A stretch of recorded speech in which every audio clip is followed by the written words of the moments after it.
है। गृह विभाग ने तबादला आदेश जारी किए हैं। भरतलाल मीणा को एएसपी हाईवे जयपुर ग्रामीण तबादला दिया गया है।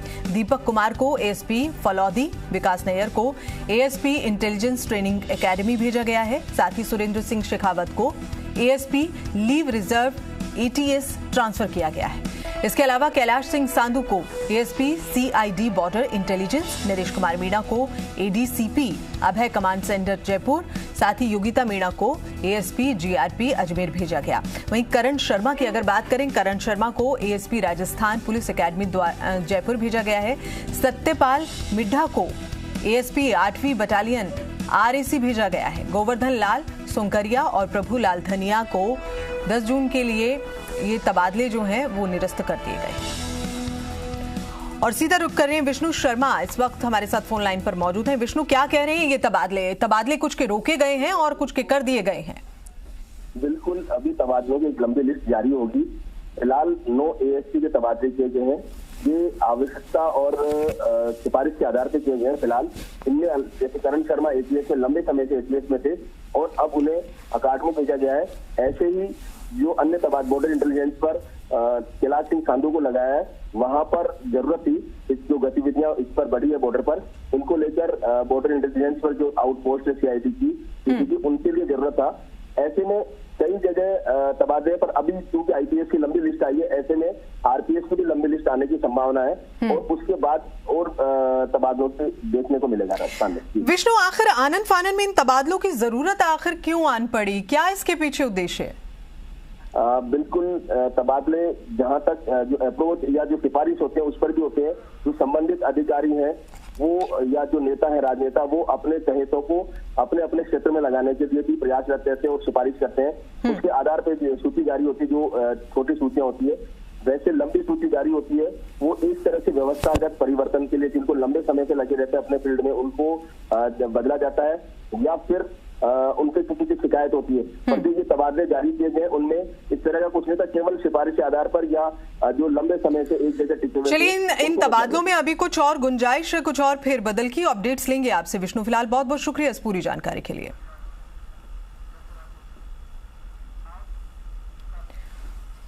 और ब्यूरोक्रेसी का चेहरा बदलने के बाद कल सरकार ने पुलिस बेड़े में बड़ा फेरबदल किया। आपको बता दें कि कार्मिक विभाग ने कल 67 आईपीएस अधिकारियों की ट्रांसफर लिस्ट जारी की है। कार्मिक विभाग ने 2 डीजी, 8 एडीजी, 7 पुलिस महानिरीक्षक, 13 उप महानिरीक्षक, 36 पुलिस अधीक्षक के तबादले किए हैं। साथ ही सरकार ने एमएल लाठर को डीजी अपराध शाखा जयपुर, बीएल सोनी को डीजी जेल, राजीव शर्मा को डीजी आरपीए, सौरभ श्रीवास्तव को ADG law and order, Hemant Priyadarshi को एडीजी पुनर्गठन एवं नियम, साथ ही पीएचक्यू गोविंद गुप्ता एडीजी भर्ती एवं पदोन्नति बोर्ड, अनिल पालीवाल को एडीजी पुलिस कार्मिक, अशोक कुमार राठौर को ADG ATS and SOG, Prashakha Mathur को एडीजी मानवाधिकार लगाया गया। आपको बता दें कि जोस मोहन को जोधपुर पुलिस कमिश्नर बनाया गया है। साथ ही अजयपाल लांबा को जयपुर पुलिस में अतिरिक्त पुलिस आयुक्त प्रथम, राहुल प्रकाश को अतिरिक्त पुलिस आयुक्त लॉ एंड ऑर्डर बनाया गया है। साथ ही मनोज चौधरी को डीसीपी साउथ जयपुर, प्रदीप मोहन शर्मा को डीसीपी जयपुर वेस्ट लगाया गया। विवादों में घिरी भरतपुर पुलिस रेंज की कमान संजीव नार्जरी को दी गई है।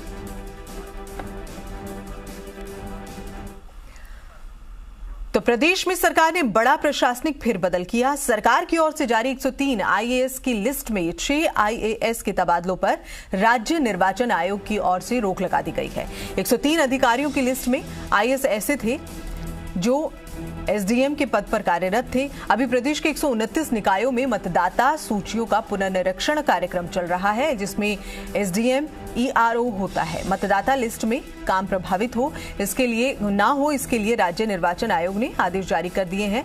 आईएएस के तबादलों पर 20 जुलाई तक रोक लगा दी गई है। अब ये अधिकारी 20 जुलाई बाद ही किसी और जगह पर यानी कि नई जगह पर ज्वाइन करेंगे।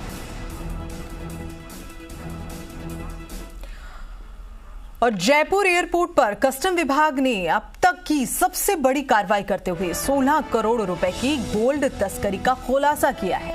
सूत्रों के मुताबिक तस्कर 3 फ्लाइट्स के जरिए करीब 32 किलो सोना तस्करी कर जयपुर लाए थे, जिन्हें पकड़ लिया गया है। हालांकि बताया जा रहा है कि तस्कर दुबई से 3 फ्लाइट्स के जरिए ये सोना लेकर आए, जिसमें इमरजेंसी लाइट्स की बैटरी का इस्तेमाल किया गया, यानी इसमें इस सोने को भरा गया। कस्टम विभाग की टीम ने इस मामले में 14 तस्करों को पकड़ा है, जिनसे पूछताछ की जा रही है।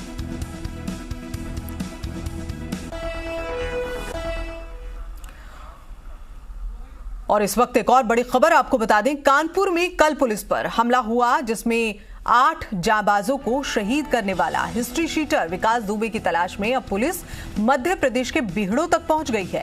सूत्रों के मुताबिक विकास दुबे के बीहड़ में छुपे होने की आशंका है। 24 घंटे से ज्यादा का वक्त बीत चुका है, लेकिन कानपुर में 8 पुलिसकर्मियों को शहीद करने वाला ये हिस्ट्री शीटर विकास दुबे अब तक फरार है। यूपी पुलिस की 25 से ज्यादा टीम विकास दुबे की तलाश में लगी हुई है। सभी जिलों की स्थानीय पुलिस को भी अलर्ट पर रखा गया है।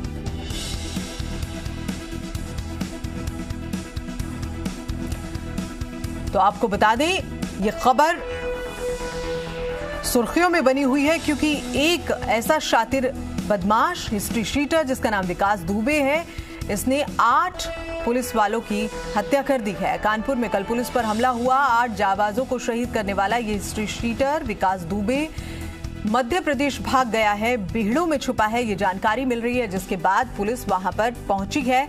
अलग अलग टीमों का गठन किया गया है और उन्हें रवाना किया गया है मध्य प्रदेश की ओर। बीहड़ों में ये छुपा है और इसकी तलाश जारी है। आपको बता दें कि 24 घंटे से ज्यादा का वक्त हालांकि बीत चुका है। कानपुर में 8 पुलिसकर्मियों को शहीद करने वाला ये हिस्ट्री शीटर विकास दुबे अब तक फरार है। यूपी पुलिस की 25 से ज्यादा टीम विकास दुबे की तलाश में जुटी है। सभी जिलों की स्थानीय पुलिस को अलर्ट पर रखा गया है।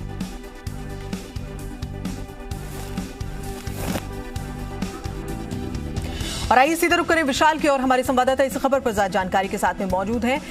विकास, 24 घंटे से ज्यादा का वक्त हो गया है, 25 से ज्यादा टीमें जो हैं तलाश में जुटी हैं विकास दुबे की, लेकिन अभी तक विकास दुबे की कोई खोज खबर नहीं है। मध्य प्रदेश के बीहड़ों में छुपा है, ऐसी भी जानकारी आ रही है। और क्या कुछ अपडेट्स आपके पास? देखिए, विकास दुबे के जितने भी रिश्तेदार हैं, जितने भी करीबी हैं, उन सब के यहाँ छापेमारी चल रही है। लगातार कल से ही छापेमारी करने के लिए जो टीमें हैं वो काम कर रही हैं। इसमें यूपी एसटीएफ पुलिस की टीमें हैं और अभी जो जानकारी है इसके अनुसार करीब 100 से ज्यादा जो टीमें हैं पुलिस की, वो इस विषय पर काम कर रही हैं। क्योंकि सीएम योगी आदित्यनाथ भी कल कानपुर गए थे, तो उन्होंने इस बात को स्पष्ट कहा था कि जल्द से जल्द अपराधियों को पकड़ने के लिए पुलिस के अधिकारी जो है कोई कार्य योजना बनाए। इसके बाद लगातार पुलिस के जो आला अधिकारी हैं वो कैंप भी कर रहे हैं और एक के बाद एक जगहों पर उसके ठिकाने जहां जहां पर हो सकते हैं वहां पर छापेमारी की दी जा रही है। सबसे खास बात यह है कि कल भी इस बात की अटकलें लगाई जा रही थी कि कहीं ऐसा ना हो कि वो कन्नौज के रास्ते होते हुए बांदा की तरफ निकल जाए और वहां से वो मध्य प्रदेश की का बॉर्डर क्रॉस कर ले। तब शायद बीहड़ पहुंचने पर उसकी लोकेशन ट्रेस करना काफी मुश्किल हो जाएगा। इसके साथ साथ उसको पकड़ना बहुत मुश्किल हो जाएगा। तो इस तरह की भी अटकलें हैं। हालांकि अभी इसको लेकर स्पष्ट रूप से कोई जो जानकारी है वो सामने नहीं आई है, लेकिन हाँ, ये भी संभावित हो सकता है कि वो मध्य प्रदेश की तरफ भागा हो, क्योंकि उसकी जो आखिरी लोकेशन थी वो उरैया के पास मिली थी। तो जाहिर सी बात है कि एक इस एंगल पर भी पुलिस जांच कर रही है। एसटीएफ की टीम लगातार जितने भी रिश्तेदार हैं उन सबसे पूछताछ कर रही है। कल देर रात भी जो विकास दुबे के परिवार वालों से पूछताछ की गई थी। इसके साथ साथ विकास दुबे के चाचा के घर पर भी कानपुर के रसूलाबाद में छापेमारी की गई।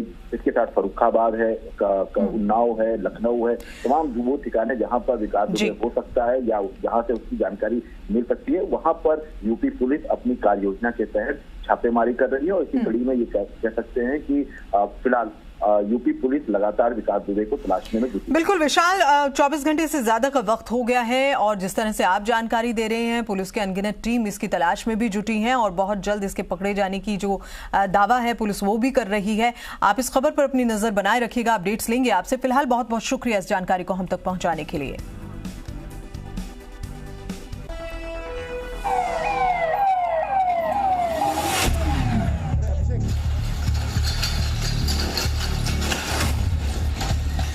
अम्मा दरवाजा खोल दो, अम्मा दरवाजा खोल दो, मेरी जान बचा लो।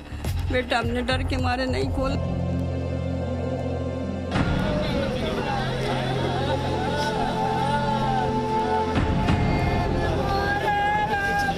आधी रात को कानपुर में यूपी पुलिस के 8 जाबाजों को शहीद कर दिया गया। शहीदों के परिवार का ये क्रंदन और चित्कार यूपी की कानून व्यवस्था पर सवाल तो खड़े करता ही है, साथ ही एक और अहम सवाल पैदा होता है जिसका जवाब पुलिस पर हमले की वारदात से पर्दा उठा सकता है। कानपुर के चौबेपुर इलाके में शायद उत्तर प्रदेश पुलिस की टीम पर अब तक का सबसे बड़ा हमला हुआ। जी न्यूज ने आपको कल सुबह ही बता दिया था कि मुख्य आरोपी और हिस्ट्री शीटर विकास दुबे ने बहुत ही सुनियोजित तरीके से हमला किया। ऐसे में सवाल यह उठता है कि क्या यूपी पुलिस के जाबाजों को साजिश के तहत मारा गया? क्या सोच समझकर योजना बनाकर हमला किया गया? चौबेपुर के बिकरू गांव में जब पुलिस की टीम हिस्ट्री शीटर विकास दुबे को पकड़ने गई तो वो और उसके गुर्गे पहले से ही असलहों के साथ तैयार थे। विनय दुबे ने पुलिस के लिए पहले से ही जाल बिछा रखा था। पुलिस की टीम को रोकने के लिए जेसीबी लगाई गई थी, से पुलिस की गाड़ी आगे नहीं जा पाई। पुलिस फोर्स के गाड़ियों से उतरते ही घरों की छत से गोलियों की बौछार शुरू हो गई। वो जेसीबी दिखाना चाहेंगे कि जिस जेसीबी के मदद से रास्ता पुलिस वालों का रास्ता रोका गया था और पुलिस वाले पीछे ना हट सके, उसका पूरा प्रबंध किया गया था। और आप देख सकते हैं जेसीबी के पीछे भी एक घर है और सामने भी एक घर है।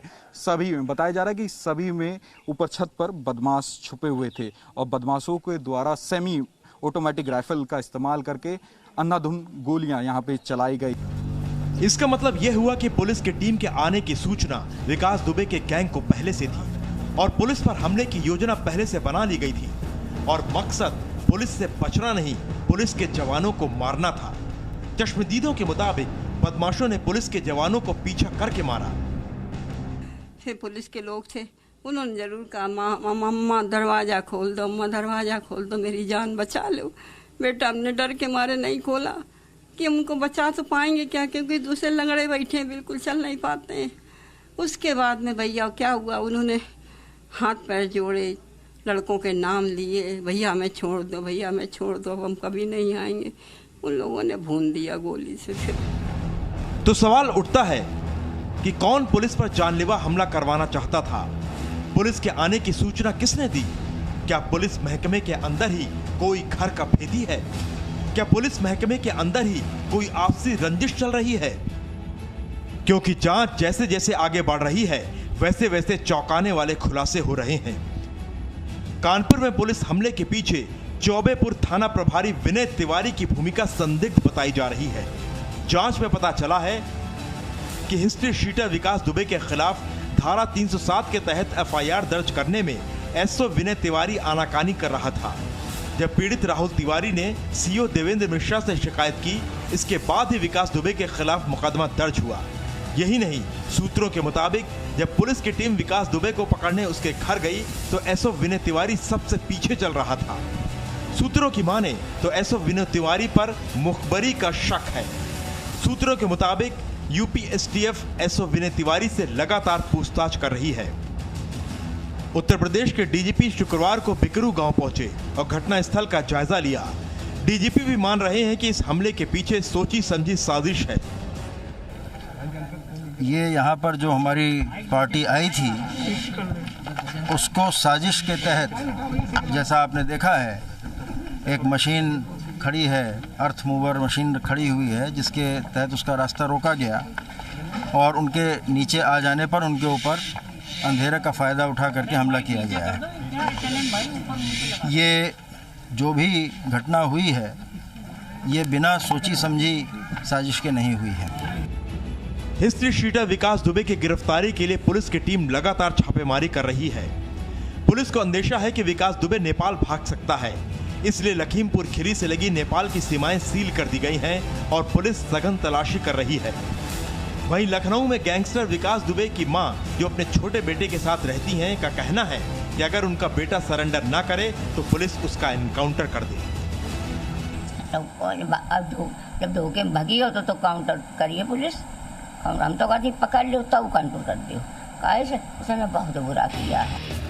कानपुर हमले का मास्टरमाइंड अब तक फरार है, लेकिन जिस तरह उसने अपने गैंग के साथ मिलकर योजनाबद्ध तरीके से पुलिस वालों पर जान लेने के मकसद से हमला किया, उसके पीछे की साजिश में कई बड़े मोहरे हो सकते हैं।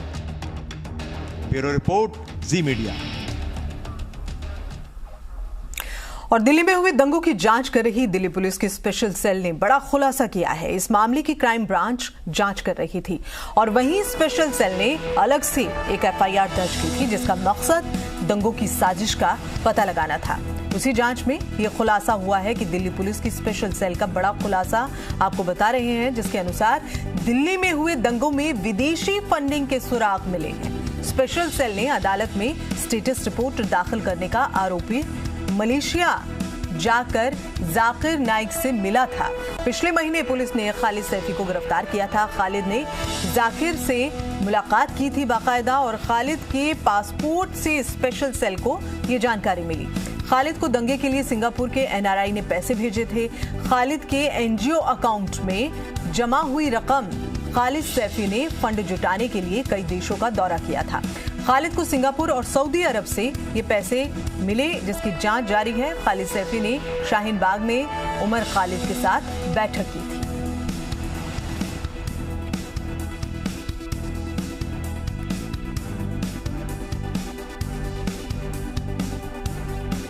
तो इस वक्त आपको बता रहे हैं बड़ा खुलासा, एक बड़ी खबर जिसमें हम आपको बता दें कि जो दिल्ली में दंगे हुए थे उसमें जो जांच चल रही थी उसके अनुसार स्पेशल सेल ने बड़ा खुलासा करते हुए बताया है कि इस पूरे मामले में जो दंगा हुआ था इसकी फंडिंग हुई थी बाकायदा और इसका मकसद दंगों की साजिश का पता।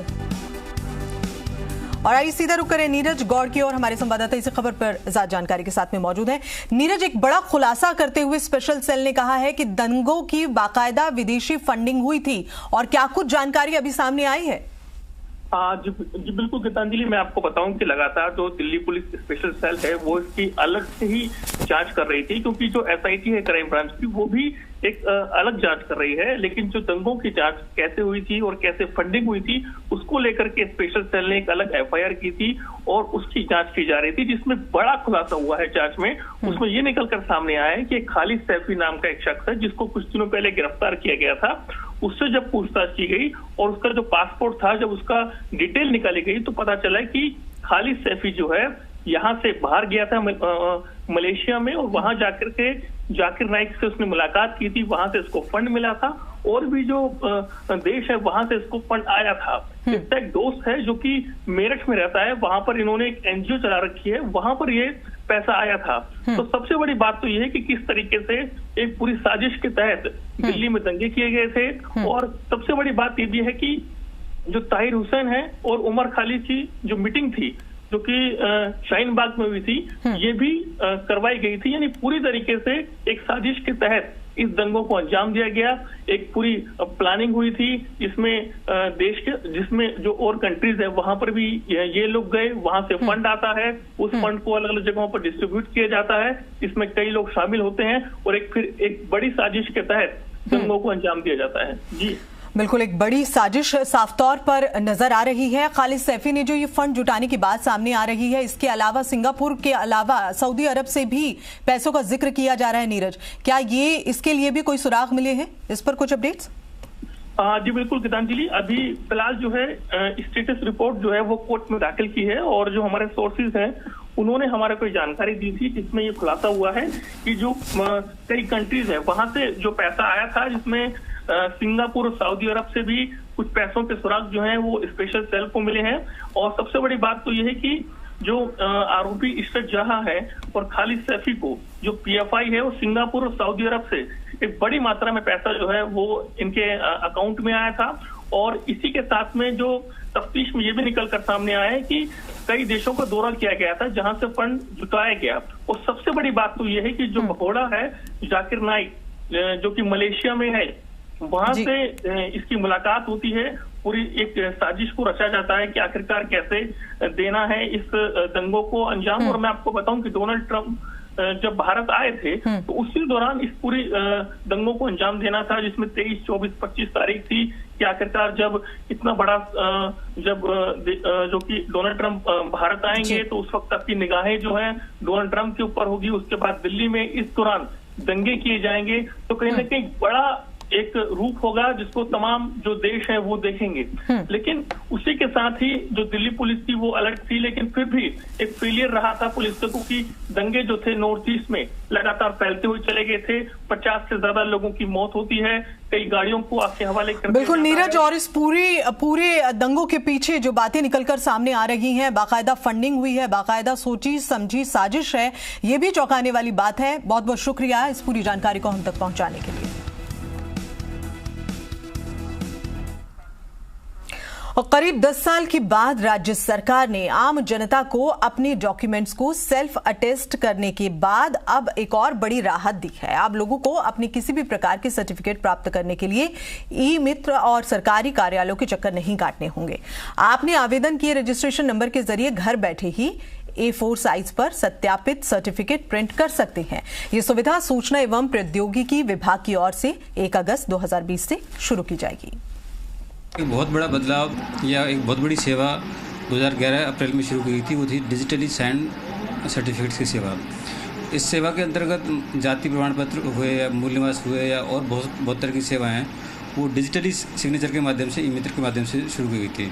जिन सेवाओं के लिए पहले एप्लीकेंट को तहसील कार्यालय में आना पड़ता था, अब वो सेवाएं ई मित्र के माध्यम से ही एप्लीकेंट अप्लाई कर पाता था और वो ऑनलाइन ही वो एप्लीकेशन तहसीलदार के या जो भी अप्रूविंग अथॉरिटी थी उसके अकाउंट में आती थी।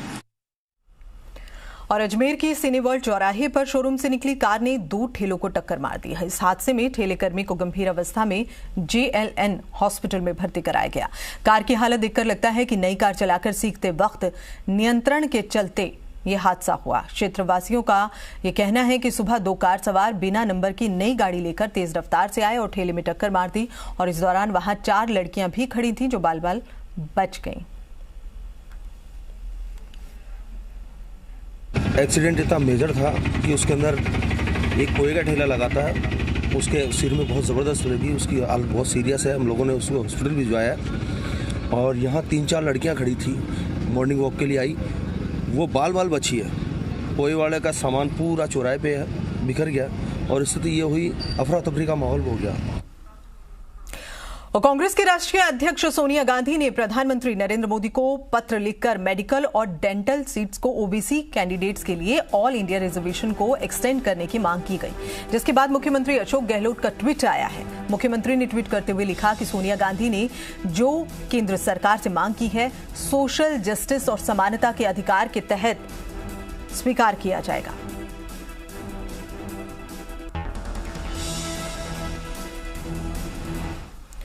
वहीं दूसरी ओर बारां जिले में तेज अंधड़ के साथ आधे घंटे तक जमकर बारिश हुई। तेज अंधड़ के कारण कई कस्बों में कई पेड़ धराशायी हो गए और कुछ मकानों के टीन शेड उड़ गए। बारां के निकट हाईवे 4 लेन पर बिजली का तार टूट गया, जिससे हाईवे पर जाम लग गया। वहीं अंता के कोटा बाराबंका रोड पर लगभग 200 साल पुराना इमली का पेड़ टूटकर गिर गया। पेड़ गिरने से बिजली के तार टूट गए, 2 बाइक पेड़ के नीचे दब गईं। मेन रोड पर पेड़ गिरने से घटनास्थल पर बड़ी संख्या में लोगों की भीड़ जमा हुई। वहीं तेज अंधड़ के कारण ईदगाह और बड़ौदा बैंक के पास भी पेड़ धराशायी हो गए।